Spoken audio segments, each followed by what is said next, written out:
Hi sir, bali ito po yung video test. Opo, video test for how to install your video card. Bali, yan po. Diyan nyo po isasaksak. Hanapin nyo po yung ganyan. Tawag po yan PCIe. Yan, yung mahaba po na yan. Yan, ito. Ito, yan. Ito. Yung mahaba po na yan. Dapat po mag-match siya doon. So, dito sa video card nyo, yun. Yan yung may cut dito. Yan po yung malaki niyan. Medyo mahirapan ang pagpasensya nyo na. Yan. Tapos ito yung case, diba? Kunyari po, nakahiga lang po ito yung case ko. Yung sa inyo pa side, nakahiga lang po. Yung sa likod po ng PC case nyo, for sure, meron po yung cover. Ito po, kita nyo po, dalawang cover. Inaalis po yan, ito. Kita nyo po ito, yan. Pwede nyo po yan alisin, dalawang yan. Kailangan nyo po dalawa, alisin. Yan, dalawang yan. Alisin nyo po yan. Yung meron po dyan nakatakip alisin nyo lang po yan, natatanggal po yan. Ito ayokong alisin kasi hindi ko na po mababalik. Basta ito po yung dalawa dito, yan. Alisin nyo lang yan. Tapos ikakabit nyo po yung video card.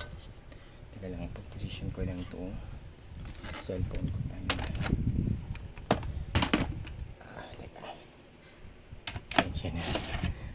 Kita ba? Yan. Sige lang.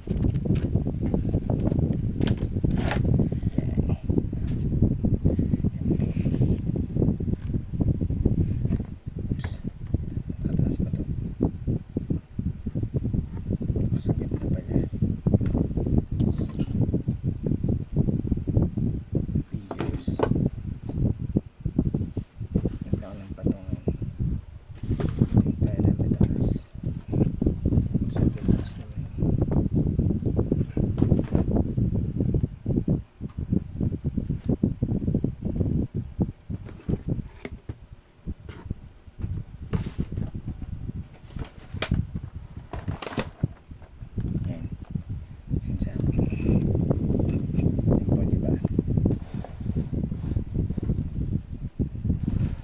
Natin. Yan. Tapos, ito yung video card po, diba? Ikakabit nyo lang doon. Pasok nyo lang. Yan. Tapos, snap nyo lang doon sa PCIe. Yan. Yan. Mag-i-snap po yun ng tunog na ganun. Tapos, ito po yung cable. Yan. Ito po gamit ko HDMI. Sasak nyo lang din po doon sa HDMI port. Yung video card nyo.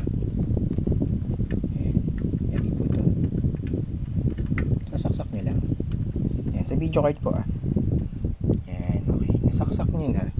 Power on nyo na po. Okay na po yan. Yan.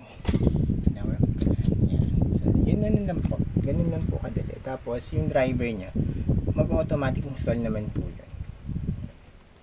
Okay, yan po. Nagbukas na. Yun lang po. Thank you. Ganun lang po yung pag-install ng driver. Plug and play lang po. Tapos, buksan niya ni PC. Thank you po. Bye.